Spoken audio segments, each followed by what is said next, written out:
Hemme salam. Sizin bilen kanal Türkmen oyunlar. Türkmen Games.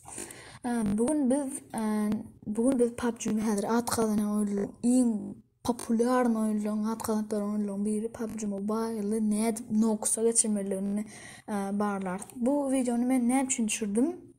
Köp adam problemi var. Wi-Fi'ları PC tıkmasana Wi-Fi PC bilenler. Tıkmasana Wi-Fi'ları PC olar ve olar Playmak'tan köp vaxtlap qaraşıp skaç etmeli olarlar. Öz telefonu yüklemeli olarlar. Şonun için Nox'un içine yüklemeli olarlar başlam. Şonun için ben yüklemen eğer telefonunuzda PUBG Mobile bağ orada şonu net Nox'a geçirmeliğini şu barada video düşünmeye yürüme ne olsa başlayalım. Bizim ikinci etmeli işimiz ne? Birinci biz telefonun yani PUBG Mobile'ın cache'ini kompüterimize geçirmeli. Cache'ini net geçirmeliğini bilmeyen olsanız arkayın komentara yazın. Şu vaktin özünü cevap veririm. Ben YouTube kapatırım. Şunun için bu cevap veririm. Net çıkarmalarını öğretirim. Ve PUBG Mobile'ın aplikası var. Skaça dediğimde aplikası düşmeye aplikası.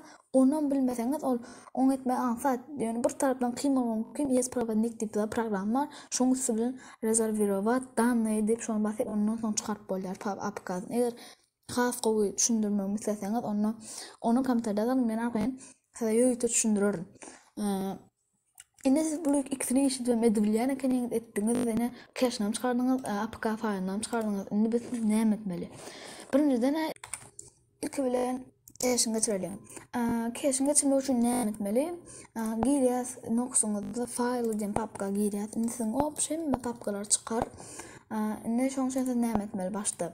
İlkinci başta şu tane polun açacağım. Böyle ikna kadar bas insan kaç şu tane gönlün yalnız. Şu cache'inizi eğer siz cache'iniz bağlı olsa yalnız şu tane. Ondan şuna kadar basacağız.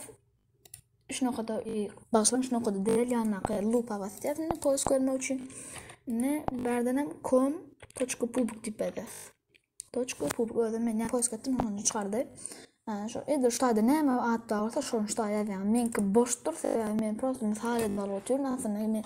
Aslında sizinki eğer orijinal cache varsa onu özünü de ondan boylar. Eğer nol çıkartırsa yadından çıkarmam. İkiden kadar basıp en sonuna gelmeli. Ondan sonra post görmeli. Ben hemen yadından çıkarttım şu an. com.public diyeceğiz. Karışacağız. Birazcık ne çıkardı. Siz ne etmeli? Esası işiniz com.public diyene basaylanız.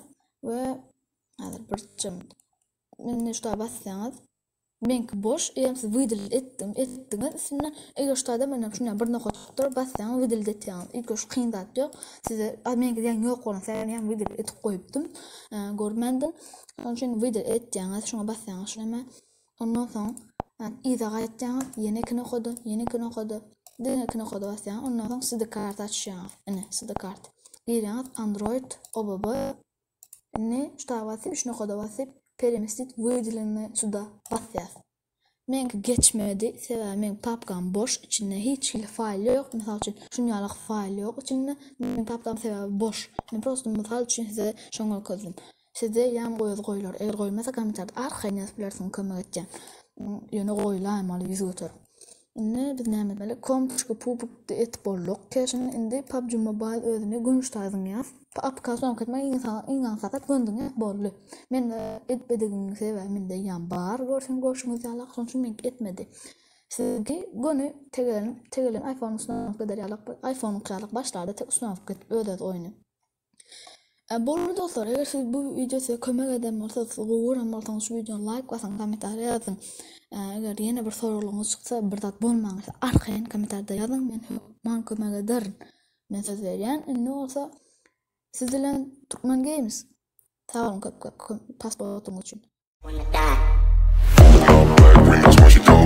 You must be crazy if you think that I'ma slow